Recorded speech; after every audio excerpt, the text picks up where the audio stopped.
Hey, let's go. Get in here. Get in here right now. Get in here. Hey, we got 30 minutes for the rest of our lives. 30 minutes for the rest of our lives. That's our bad on first down. It ain't happening. We get the ball. I promise you one thing. We're going to hit somebody and we're taking downfield for a touchdown. I guarantee you that. Look at me. Look at me. Let's go. We got 30 minutes. Let's go. For the rest of our lives. Let's go. Let's go. Hey. What's up?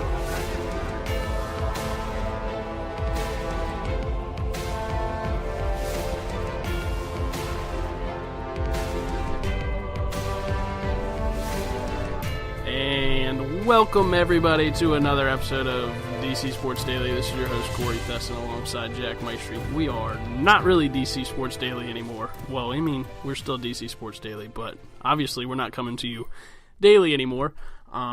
Partly my fault, but we got some news to talk about today, and I thought the team we would never talk about again until next season. Well, now we have a headline to talk about. So I'm starting to realize something. I think we might just be a Nats podcast. Right. Because we don't want to talk about the Redskins or the Wizards and the Caps. And even though those are all three teams that might, do something. Yeah.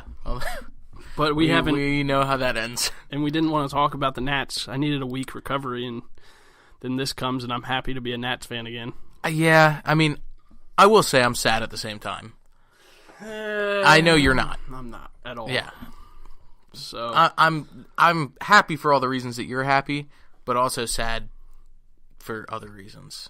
All right, so we didn't really mention what happened. I think you all know, but Dusty Baker is not coming back. He didn't get fired because his contract was up.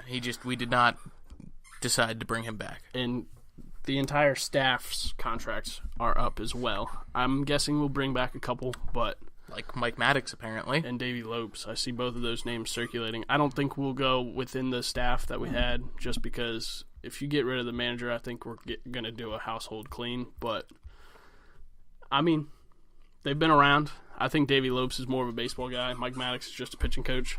I'd like to see them both back, honestly, because Davey Lopes knows base runners, and Trey Turner needs that more than anything. And pitching was not our problem. Not at all. And I don't think, again, I've said this continuously over this entire day on Twitter, that since the headlines came out, I could manage this team, and I could probably manage a pitching staff because these guys are great. Half the fans could. Yeah. Probably more than half the fans could. I mean, this team is going to run away with the division no matter who manages them. At least for the next 2 years. 2 years. And the pitching staff, until Scherzer and Strasburg are retiring. Or dead, this pitching staff will be fine because, I mean, you saw how bad our bullpen was this year prior to our deals, and they still were serviceable because of our starting rotation. I mean, I know I could manage this team, honestly. Yeah. Just give me rapid reaction, honestly. I mean, rapid reaction. Here's go to our Twitter at DC_Sports_Daily, and you will see the rapidest of reactions. This is my fault. This is what came about last week, too, is when Jack called me and was like, well, what about your reactions? And I finally listened to your episode. You were not roasting me. You weren't taking shots, but you were like, well, Corey's part of the main problem of DC. Yeah. But, I mean, this is my rapid reaction is, along with DC Nat Shack, which we need to get him on our show. We do. Eventually. I enjoy Nat Shack. Also, what's going on? Why are we all of a sudden talking to Justin Turner's beard? That's DC Nat Shack. Oh, he changed his name? Okay. He's trolling Jay Worth's beard. That's because pretty we don't funny. Like him. Okay. Well, I don't have a problem with Jay Worth's beard. I just have a problem with Worth. Jason Worth. But not even with Worth, with the way that he was used. Right. Okay, anyway, getting off topic. Rapid reaction was... I will say, before we get into it, we will talk Redskins and Wizards and Caps at the end of this episode. So if that's what you're here for, stick around. Yeah. But obviously, breaking news. Rapid reaction was, why are we... I don't know. I don't completely know your entire reaction, but why am I the minority of wanting Dusty gone? Because here, my take is, great, you won 182 games in 2 years, but I'm at the point where I know this team is going to win. This team is by far one of the best teams in the MLB over the past 5 years for a reason. I know we're going to win the division. Our division is awful. I don't care how much better they get. We're still going to win it. And there comes a point where you got to look at not just Dusty's track record, but the Nats' track record in the playoffs. And you have 4 samples now that the Nats, besides last year, in 2016, they showed up. But 2012, they got outmanaged. Davey was done. 2014, Matt Williams, we all know how that went. He definitely got outmanaged. In 2016 and 2017, Dusty just has not managed, period. I mean, it's been all on the players. And where I developed my whole reaction was this playoff series when the Cubs came out with 5 different lineups in 5 different games, and we stuck with the same players over and over and over when we had no production at all. And I just don't know why I'm in the minority of out with the old and in with new, because this team is good enough to win now. We just need some guy that will make adjustments, not based on players' feelings, but on players' production. And we have track records now with the Nats in the playoffs, and we need a new guy that will come in and say, screw your feelings, we're winning this year. Yeah, so, I mean, I can tell you why people are upset, and it's because Dusty has that shit-eating grin, and he's the nicest guy in the world. That's why people are upset. That's why, even, I was talking to my dad about it for the last week, and my dad said, Dusty just looked tired at the end of the year. Like, I don't think he has it in him to manage in the postseason. And my dad and I both said, and that sucks, because if there was ever a guy you want to see succeed, and a guy break through that wall, because Dusty, in his career, not just with the Nats, in his entire managerial career, I think I saw something, his last 5 postseason appeaces, NLDS since 03. Yeah, NLDS loss, wildcard game loss, NLDS. So, I mean, it's a problem with Dusty, and we knew that when we brought him in. Yeah. That was one of the big things. But he's a tremendous players manager. He is everything that he is built up to be. Literally, when we signed him, everything that everybody was saying about the signing came true. He was a tremendous regular season manager. All the players loved him. He had a great clubhouse, and it just, for whatever reason, didn't translate into postseason success. That reason is pretty clear. If you look at this series, I started to go through and just literally pinpoint every decision that I would have made differently. Right. And I'm not going to go ahead and go through them all because it does sound crappy a week later to do that. But I was saying these things as they were happening. So was I. Yeah, most fans were. When Sammy Solis jogs out of the pen in a high-leverage situation, most fans are going, where's the bullpen that we traded for? Game 3 and when Game 5. Jason Worth is announced in the lineup over and over and over again. Most fans, yeah. When he's moved up, right, when you reward struggling. the guy after struggling. And yes, you can say, he got on base Track 3 record. times that game. But I don't care. I need something different in the lineup to get something going. And you change the guys that aren't producing. Yeah. You don't move guys. You don't just move a lineup around. You got to shake up a lineup. And you stick Michael A. Taylor, who was the best bat in the Nats lineup keep him throughout the series, and you keep him in the 8-hole where he can be pitched around consistently. It drove me crazy. So and thank God he got opportunities to hit taters. Yeah. I mean, but so here's where we are. This is exactly what would have happened with the Yankees if they had not come back from their 0-2 hole against the Indians.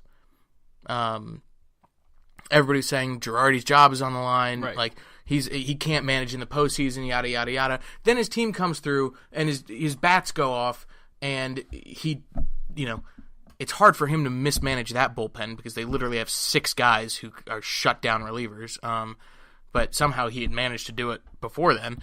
But if they lose that series, Girardi's gone. Yeah. But now all of a sudden everybody's saying, "Oh, Yankees are, they're a team of destiny. They're going to win the World Series." Yada yada yada. That would have been us if we win Game 5. I mean, this whole narrative changes if we win Game 5. Course.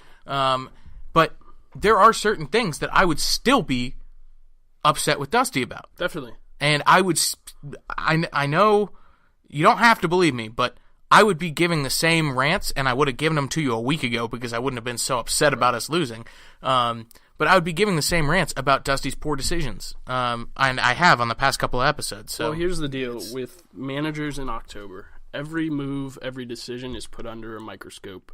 Rightfully so. You're in October, where every other team in the MLB wants to be, and you have teams. Obviously, if you make October, you have a team that has potential to win a World Series. And if you make minor decisions, yes, eventually it comes down to the players playing. But if you make minor decisions like Sammy Solis in Game 3, Sammy Solis in Game 5, Jason Worth in left field instead of defensive replacements over and over, it comes to those a point, little things add up. Yeah, right, where it lays on top of you. And then you also have to look at track records like you mentioned. I mean, over and over, you need a guy that's going to come in. And here, granted, aside from bashing Dusty, great guy, but when he came in, we needed a guy in the clubhouse. We needed Dusty Baker. Yeah, because Matt Williams, you just came off of freaking the worst DC's players choker, manager. Yeah. DC Strangler, strangling our MVP, and you needed a guy to come in and get the clubhouse together, get everybody to love each other. But now we're at a point where I think we are okay.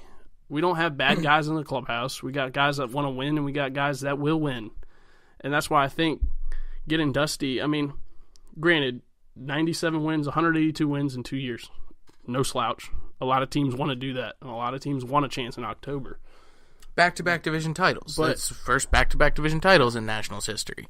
But it's just, I mean, I could nitpick every single move that I didn't agree with. But it's not that. It's the fact that you're getting to the playoffs, and it's not just Dusty Baker because it's happened 4 years now. And it's the fact that you need just a different taste, I think. I mean, when Matt Williams came in after we got rid of Davey, I think it was the year that we didn't go to the playoffs, but the entire situation around the clubhouse was, yes, this is our new fresh air, this is our chance to win a series, whatever. So I think this is where this team is our best team, and we're getting everybody back besides a couple guys we don't need. Jason Worth, for one of them, get out. Maybe he's our manager next. Who knows?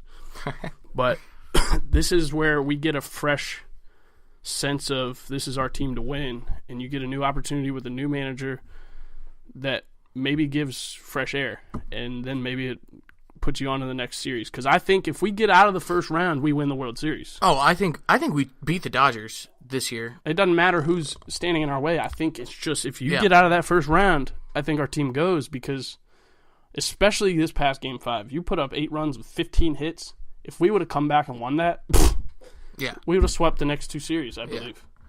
But that's what we're stuck with as DC sports fans.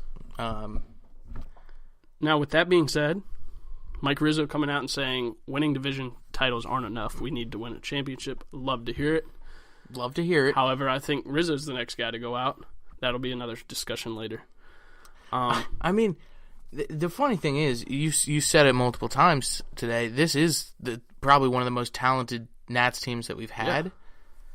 Yeah. But pretty much every playoff team we've said that about, with the exception of maybe 2014. Yeah, but honestly, though, like, there's guys, Michael A. Taylor. Yeah. Who would have thunk? Yeah, but... I mean, Defoe's able to play every day if he wanted to. There's guys that you wouldn't expect that could play on any other roster in October. Yeah, but here's just another argument from the "this isn't Dusty's fault" camp. Would be the Nats have now been to the playoffs, had 4 playoff series with 3 different managers, and they've lost every single one. So at that point, then you say, oh, well, maybe it's not on the manager, maybe it's on the players. But it is hard to believe that you have a collection of players with that much talent and none of them are programmed to win in the postseason. It's the DC sports curse has been tossed around a lot. A lot of people say curses don't exist. I don't believe in curses. I've said that over and over. Yep. Neither do I, but we are cursed. Don't believe in them. Here's the number 1 tweet I got today that really just got under my skin, and it was from the Internet Contrarian, which, no surprise. Yes, that sounds like an account designed to get under your skin. But he's actually a big Nats fan, and he quoted something from Chelsea Janes that said, after Game 5, we assessed where we were at, whatever, something about Dusty. And he quoted and said, and this is ridiculous because this is what Matt Wieters has come to. Matt Wieters fell apart with top 3 pitchers on the mound for a reason. This decision is now Dusty is gone. And I said, oh, yeah. Or the last 6 playoffs Dusty has reached, he's been outmanaged. That's definitely Wieters' fault. And then he said, oh, folks, here's the Wieters defender. He's logged on. And I said, no, not at all. Wieters is one player on a team that was outmanaged.